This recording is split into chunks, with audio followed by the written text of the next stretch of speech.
LIC housing finance की home loan के इस वीडियो में आप सभी का बहुत बहुत स्वागत है दोस्तों। और आज का हमारा विषय है कि जो भी लोग LIC हाउसिंग फाइनेंस से होम लोन लेना चाहते हैं तो संपूर्ण जानकारी आज की इस वीडियो में मैंने आप लोग के लिए बनाया है।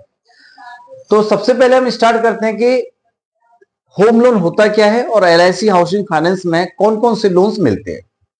तो दोस्तों LIC में होम लोन सभी प्रकार के होम लोन आपको मिल जाएंगे, जैसे घर खरीदने के लिए जिसे हम बोलते हैं purchase loan, construction loan, purchase plus construction जिसे हम कंपोजिट लोन के नाम से जानते हैं, रिपेयर रेनोवेशन, होम एक्सटेंशन, चाहे आप लैप लोन लें। लैप का मतलब होता है लोन अगेंस्ट प्रॉपर्टी, आप बने हुए घर पर लोन ले सकते हो। इट मीन्स क्या हुआ कि आपको सभी प्रकार की लोन्स LIC के अंदर मिल जाएगा। अगर आप घर बनाना चाहते हैं, खरीदना चाहते हैं तो भी आप लोन ले सकते हैं, या आप बने हुए घर पर अगर आप लोन लेना चाहते हैं तो भी आपको लोन मिल जाएगा। तो ये होता है हमारा होम लोन्स। अब हम बात करते हैं जो मुख्य जानकारी है वो क्या क्या है होम लोन के अंतर्गत। तो दोस्तों इसका जो रेट ऑफ इंटरेस्ट है ROI, लोन लेने से पहले सबसे पहले आपको ये डिसाइड करना है कि हमारी ROI कितना होना चाहिए। तो LIC के अंदर जो ROI स्टार्ट होती है वो 8-9% से स्टार्ट हो जाती है लोन अमाउंट की।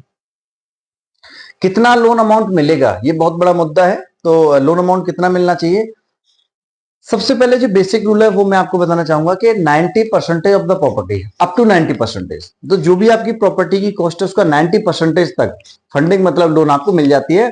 और दोस्तों जो लोन अमाउंट है वो निर्भर करता है आपकी आप कितना लोन ले रहे हो उस पर भी डिपेंड करता है। जैसे मैं आपको बताना चाहूंगा कि आप मान लीजिए 1 लाख से लेके 30 लाख रुपए तक की लोन लेते हो। एग्जांपल के लिए 1 लाख से 30 लाख के लिए अप्लाई किया आपने, तो बैंक आपको 90% तक फंडिंग कर देती है।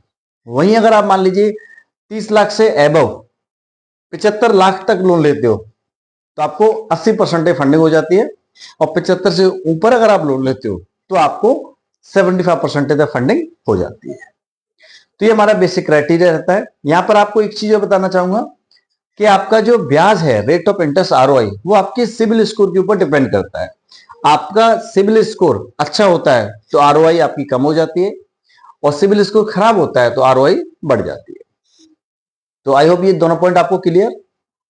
लोन टेन्योर, कितने समय के लिए लोन लिया जाता है, तो जो सैलरीड कस्टमर हैं जिनको तनख्वाह मिलती है उनके लिए 30 साल, और सेल्फ एम्प्लॉयड के केस में 25 साल का समय सीमा होता है। दूसरा, प्रोसेसिंग फी कितना होता है, तो 0.25% प्लस GST, ये आपका PF चार्ज होता है, मतलब प्रोसेसिंग फी होता है। कस्टमर